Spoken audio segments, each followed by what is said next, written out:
है हमारे सामने कि constitutional government by definition is what. तो आपके पास चार ऑप्शंस हैं। Government by legislature, B option है पॉपुलर गवर्नमेंट, सी ऑप्शन है multi party government, D option है लिमिटेड गवर्नमेंट। अब बेसिकली अगर हम समझते हैं तो कॉन्स्टिट्यूशनल गवर्नमेंट का मतलब क्या है, जो कि बेसिकली एक ऐसी गवर्नमेंट है जहाँ पर कॉन्स्टिट्यूशन है, जो कि कॉन्स्टिट्यूशन पर बेस्ड है, हाईएस्ट लॉ माना जाता है उसको अपने सॉवरेन स्टेट का। तो कॉन्स्टिट्यूशनल गवर्नमेंट में जहाँ पर कॉन्स्टिट्यूशन भी है, लीगल इंस्ट्रूमेंट की तरह काम कर रहा है और फंडामेंटल लॉ है हमारी पॉलिटी का। तो एक ना टर्म आता है इसी में ही, कॉन्स्टिट्यूशनलिज्म, यानी इसका एसेंस है जो पावर है वो कंट्रोल कौन करेगा, डिस्ट्रीब्यूट सारी सेवरल स्टेट्स के अमंग होंगी।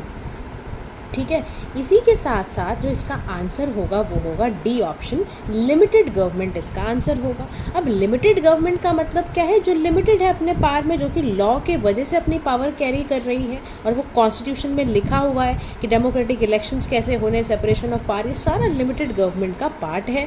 एग्जाम्पल के तौर पर अगर हम लिमिटेड गवर्नमेंट को कहते हैं तो मेजॉरिटी कंसर्न रिक्वायरमेंट है कि नहीं है, तभी हमारे लॉज बनते हैं, तब्दील होते हैं, बिल से लॉ में बनते हैं।